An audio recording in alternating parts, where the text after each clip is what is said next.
La Voix des possibles, une émission du révérend pasteur Alessandro Tossa.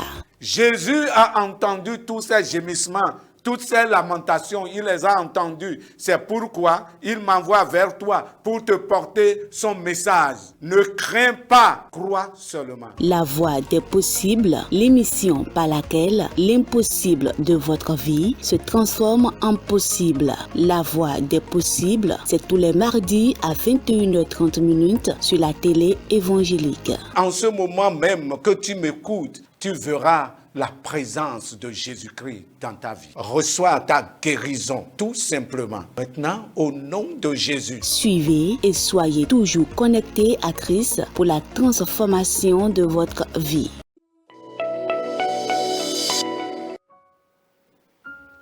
Gloire à Dieu dans les lieux très hauts et paix pour tous les téléspectateurs qui nous suivent en ce moment. Que Dieu vous bénisse.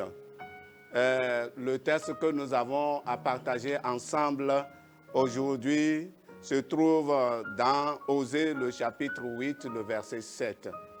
Et dans Osée, le chapitre 8, le verset 7, nous lisons ceci. « Puisqu'ils ont semé du vent, ils moissonneront la tempête. » Et le sujet, c'est « Ne sème pas du vent, mais sème de l'oxygène. » Ne sème pas du vent, mais sème de l'oxygène. C'est-à-dire sème ce qui est bon pour la vie. Dans la première partie de ce message, j'avais déjà parlé des conduites que Dieu appelle semer du vent. Et j'avais aussi parlé des tempêtes que le peuple d'Israël devrait récolter parce qu'il a semé du vent. Et pour nous rafraîchir la mémoire, parlons brièvement de ces conduites et de ce que Dieu appelle tempête. Nous avions parlé et nous avions dit, premièrement, que Israël, les Israélites avaient violé l'alliance de Dieu. Ils avaient violé l'alliance de Dieu. Et secondement, nous avions dit qu'ils ont transgressé la loi de Dieu.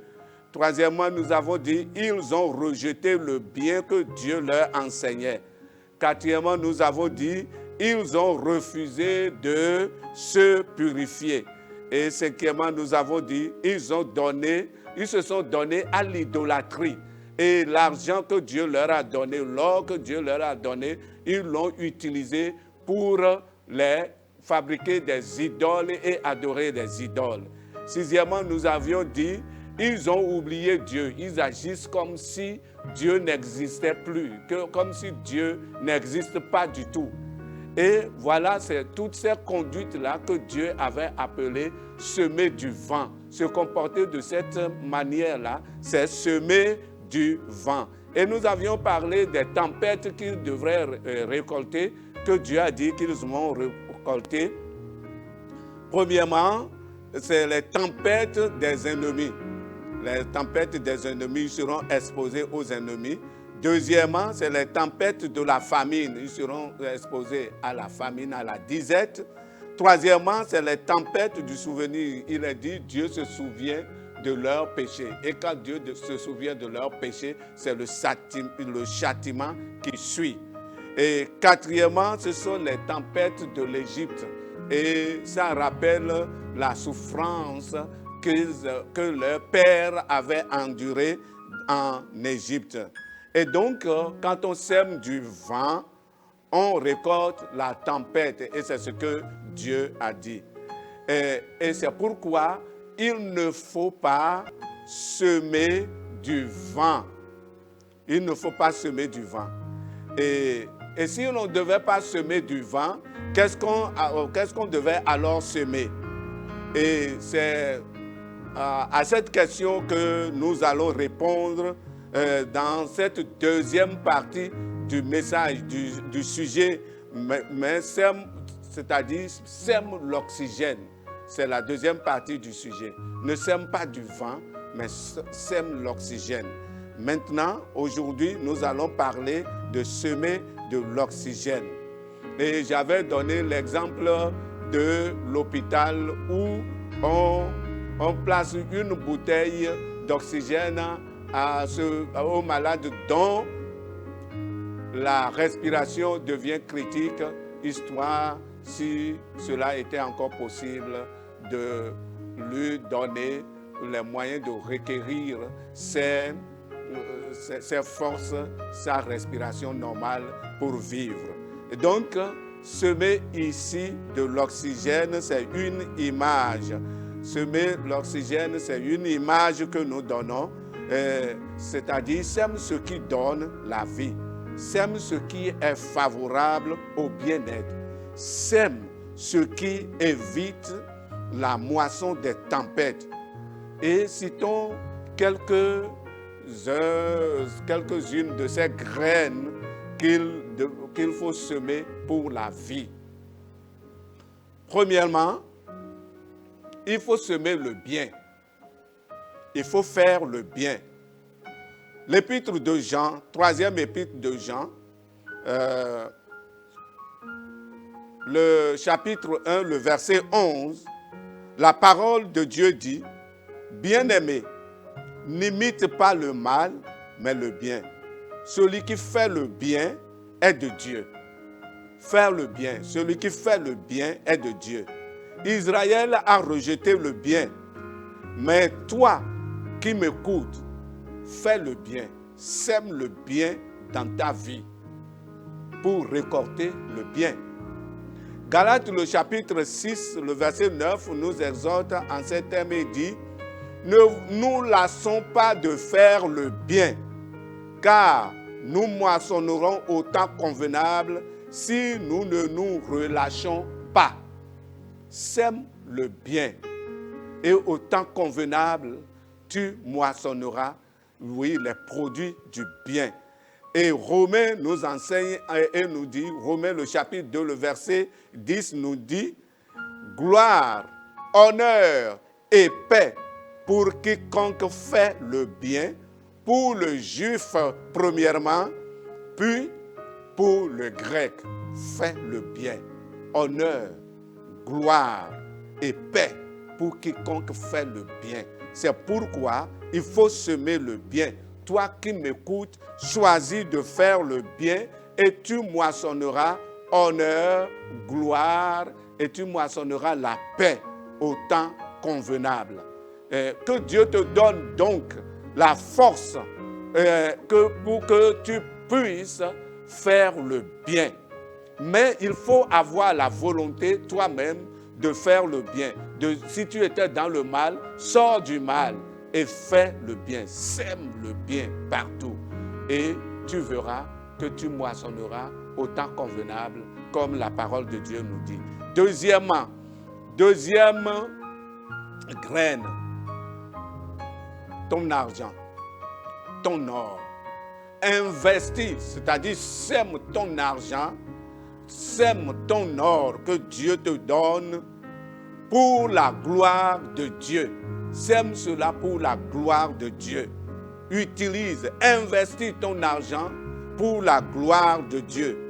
Dans Matthieu, le chapitre 6, le verset 20, la parole de Dieu nous dit, « Amassez-vous des trésors dans le ciel où la teigne et la rouille ne détruisent point et où les voleurs ne percent ni ne dérobent. » Donc, amasse tes biens, amasse-les pour la gloire de Dieu. Sois dans la perspective d'investir l'or et l'argent que Dieu te donne pour la gloire de Dieu. Pour la gloire de Dieu. Israël lui utilisait l'argent pour fabriquer les idoles. Mais toi, n'utilise pas l'argent que Dieu t'a donné pour fabriquer les idoles et pour faire les sacrifices aux idoles. Mais utilise l'or et l'argent, la richesse, le bien que Dieu t'a donné, utilise-les pour la gloire de Dieu. Ainsi, tes bénédictions seront en sécurité. Tes biens seront en sécurité. Et le diable et les ennemis ne pourront percer et ne pourront dérober. Que Dieu te bénisse et que Dieu te donne la force et que Dieu te donne la lumière nécessaire pour que tu comprennes que tu dois utiliser tes biens pour la gloire de Dieu. Troisième graine qu'il faut semer pour la vie, c'est il faut semer la sanctification. La sanctification, la vie de pureté. 1 Thessaloniciens, le chapitre 4, le verset 7 nous enseigne que car Dieu ne nous a pas appelés à l'impureté, mais à la sanctification. Dieu ne nous a pas appelés à l'impureté, mais à la sanctification. Israël a décidé de vivre dans l'impureté. Mais toi qui m'écoutes, toi enfant de Dieu, choisis, n'est-ce pas, de vivre dans la sanctification, de semer la sanctification dans ta vie. Emprunte le chemin de la sanctification. Et l'Épître aux Hébreux nous dit ceci, sans la sanctification, personne ne verra Dieu. Il faut semer la sanctification si tu veux voir Dieu. Si tu veux voir Dieu sur la terre, quand tu vas prier, Dieu va répondre. Sème la sanctification dans ta vie. Si demain, quand, n'est-ce pas, ton séjour terrestre va finir, tu vas voir Dieu, tu veux voir Dieu, sème aujourd'hui la sanctification dans ta vie. Et toi qui m'écoutes, donc retiens vraiment ce message et que ce message serve à te transformer, à changer de perspective si tu vivais dans l'impureté. Que Dieu te bénisse et que Dieu te donne la force. L'apôtre Pierre disait dans son épître, mais puisque celui qui vous a appelé est saint, vous aussi soyez saints dans toute votre conduite, selon qu'il est écrit, vous serez saints car je suis saint. La sainteté, la vie de sanctification, la vie de pureté devant Dieu importe parce que c'est ça qui fait que vous avez la nature de Dieu et qu'on peut s'approcher de Dieu. Que Dieu te donne la force de vivre une vie de sanctification continuelle, une vie de sanctification permanente devant lui. Et Dieu sera dans toutes tes circonstances. Quatrième graine qu'il faut semer, qui donne la vie et qui donne l'oxygène, c'est, n'est-ce pas, sortir de l'idolâtrie totalement. Refuser l'idolâtrie totalement. 1 Jean, le chapitre 5, le verset 21 dit ceci. Petits enfants, gardez-vous des idoles. C'est-à-dire, éloignez-vous des idoles. Garde-toi des idoles. Ne conserve pas par devers toi des idoles. Il y en a des gens, ils disent j'appartiens à Dieu, mais ils ne jettent pas les idoles. Ils ne jettent pas tout. Peut-être ils jettent quelques idoles, mais les autres non, ils les conservent parce qu'ils se disent que ça là, ça ne fait pas le mal, ça là, ça fait le bien. Non, celui qui fait le bien, c'est Dieu. Celui qui fait le bien, c'est Dieu. L'idole, c'est l'idole. L'idolâtrie, c'est l'idolâtrie. Jette ces idoles qui sont par devers toi et consacre ta vie à Dieu, à Jésus-Christ seul. Et tu verras la gloire de Dieu se reposer sur ta vie. Que Dieu te donne la force. Si tu avais encore des idoles, quand tu es en train d'écouter ce message, prends-les, jette-les. Débarrasse-toi de ces idoles et tu verras la gloire de Dieu sur ta vie. Que Dieu te donne la force de les jeter. Que Dieu te donne la force de te débarrasser de ces idoles. Cinquième graine que tu devais semer et qui est l'oxygène, c'est l'obéissance à la parole de Dieu. Dieu apprécie celui qui obéit à sa parole. Il dit dans 1 Samuel, le chapitre 15, le verset 22, « L'Éternel trouve-t-il du plaisir dans les holocaustes et les sacrifices comme dans l'obéissance? Voici, l'obéissance vaut mieux que les sacrifices et l'observation de la parole de Dieu vaut mieux que les graisses des béliers. » Et cela est très important. Israël avait choisi de vivre dans la désobéissance. Mais toi qui m'écoutes, choisis de vivre dans l'obéissance. Sème l'obéissance à la parole de Dieu dans ta vie et que cela germe dans ta vie. Quand cela va germer dans ta vie, tu vas récolter la vie. Gloire à Dieu. Que Dieu t'éclaire et que Dieu te donne la force. Si tu étais dans la désobéissance, il faut quitter la désobéissance. Dieu te donne la force. Je prie pour toi que Dieu te donne la force de quitter la désobéissance et de vivre dans l'obéissance à la parole de Dieu. Et tu auras la vie, tu auras le soutien de Dieu, tu auras la promotion de Dieu, tu auras, n'est-ce pas, tout ce que tu demandes à Dieu selon sa volonté. Que Dieu te donne la force. 6e graine que tu devais semer et que est comme de l'oxygène, c'est se souvenir toujours de Dieu. Souviens-toi toujours de Dieu. N'oublie jamais Dieu. Israël a oublié Dieu et Israël agissait comme si Dieu n'existe pas. Mais toi, souviens-toi toujours de Dieu comme Dieu lui-même avait dit au peuple d'Israël. Il avait dit au peuple d'Israël, dans Deutéronome, le chapitre 8, le verset 18, il avait dit au peuple d'Israël, « Souviens-toi de l'Éternel, ton Dieu. Et toi, tu es l'ouvrage de Dieu. » La Bible nous dit dans Éphésiens, le chapitre 2, le verset 10, que nous sommes l'ouvrage de Dieu.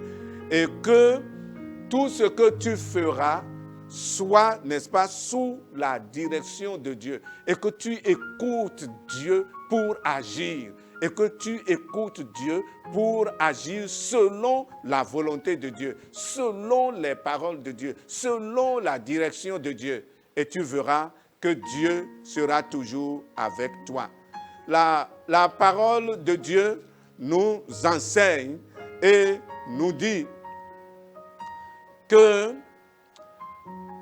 lorsque tu te souviens de Dieu, Dieu se souviendra de toi. Parce que si tu te souviens de Dieu, tu vas t'approcher de lui et il s'approchera de toi. 7e graine qu'il faut semer et qui donne la vie, c'est l'humilité. Sors donc de l'orgueil. La parole de Dieu dit dans Osée que Israël est devenu orgueilleux. Et c'est pourquoi ils vont moissonner la tempête. Mais toi, fuis l'orgueil. Tu sais, c'est l'orgueil qui avait détrôné Saül. La parole de Dieu nous dit dans 1 Samuel, le chapitre 15, le verset 17, ça dit ceci. Samuel dit, il parlait à Saül. Samuel dit, lorsque tu étais petit à tes yeux, n'es-tu pas devenu le chef des tribus d'Israël? Et l'Éternel ne t'a-t-il pas oint pour que tu sois roi sur Israël? Lorsque tu étais petit à tes yeux, sois petit à tes yeux et Dieu t'élèvera. C'est Dieu qui élève. Et Proverbe, le chapitre 18, le verset 12, nous dit ceci. Avant la ruine, le cœur de l'homme s'élève, mais l'humilité précède la gloire. Que ton cœur ne s'élève point. Sors de l'orgueil et vis dans l'humilité. Et quand on vit dans l'humilité, la parole de Dieu dit l'humilité précède la gloire. Il y a des gens qui cherchent la gloire, mais ils sont orgueilleux. Dieu va te donner la gloire. Pourquoi? Pour que tu deviennes orgueilleux davantage. Pourquoi veux-tu que Dieu te donne la gloire? Pourquoi veux-tu que Dieu t'élève? Pour que tu deviennes orgueilleux davantage? Non, sois humble pour que Dieu te donne la gloire. Sois humble devant Dieu. Que Dieu nous bénisse et que Dieu te donne la force. Si tu étais dans l'orgueil, que Dieu te donne la force de sortir de l'orgueil. Je prie que Dieu te donne et donne à ton cœur l'humilité nécessaire. Amen. Gloire à Dieu. Donc, au total, ce que nous appelons oxygène, c'est il faut faire le bien, semer le bien, il faut semer tes richesses, tes biens matériels, ton or, ton argent, il faut les semer pour la gloire de Dieu. Il faut semer dans ta vie la sanctification, ça c'est troisième. Quatrième, il faut semer dans ta vie l'adoration de Dieu, l'adoration du seul vrai Dieu et non l'idolâtrie. Cinquième, il faut semer dans ta vie l'obéissance à la parole de Dieu et non la désobéissance. Sixième, il faut semer dans ta vie le souvenir permanent de Dieu et non l'oubli. N'oublie jamais Dieu. Septième, il faut semer dans ta vie l'humilité et jamais l'orgueil.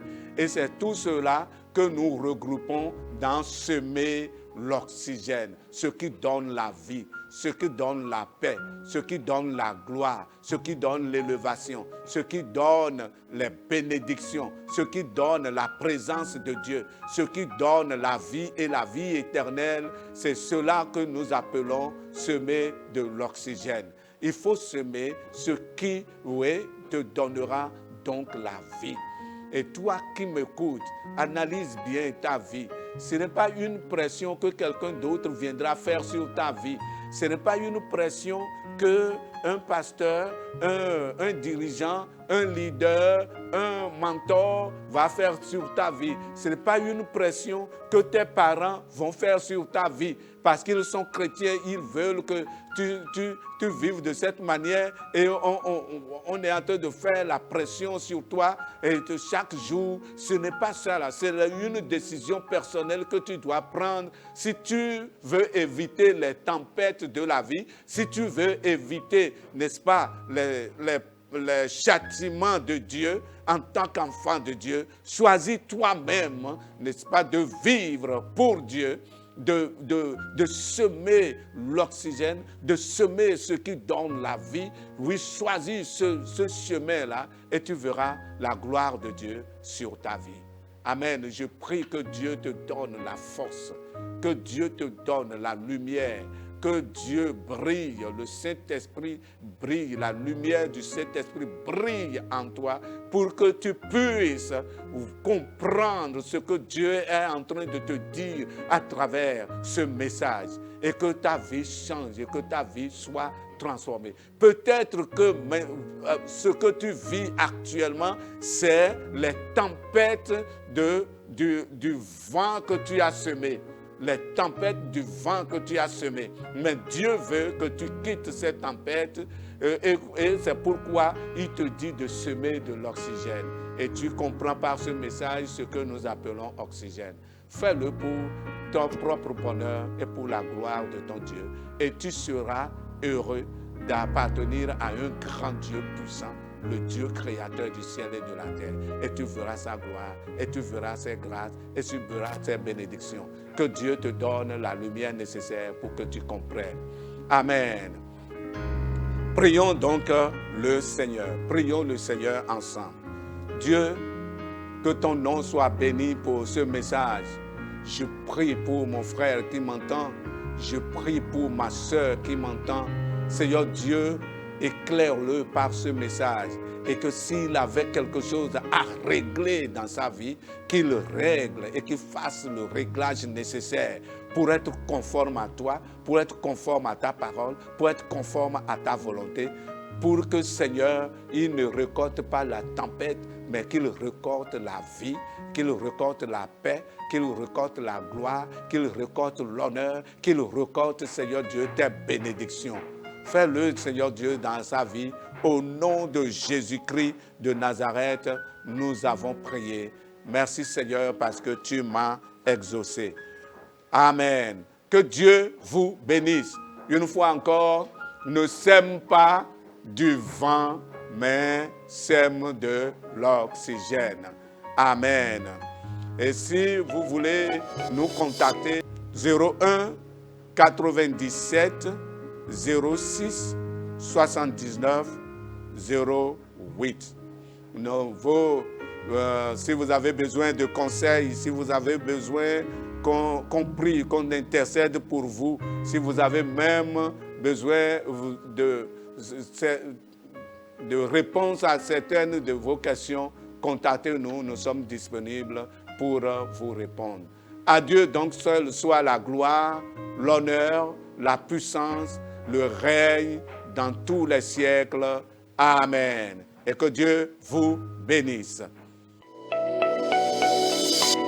La voix des possibles, une émission du révérend pasteur Alessandro Tossa. Jésus a entendu tous ces gémissements, toutes ces lamentations, il les a entendus. C'est pourquoi il m'envoie vers toi pour te porter son message. Ne crains pas, crois seulement. La voix des possibles, l'émission par laquelle l'impossible de votre vie se transforme en possible. La voix des possibles, c'est tous les mardis à 21h30 sur la télé évangélique. En ce moment même que tu m'écoutes, tu verras la présence de Jésus-Christ dans ta vie. Reçois ta guérison, tout simplement. Maintenant, au nom de Jésus. Suivez et soyez toujours connectés à Christ pour la transformation de votre vie.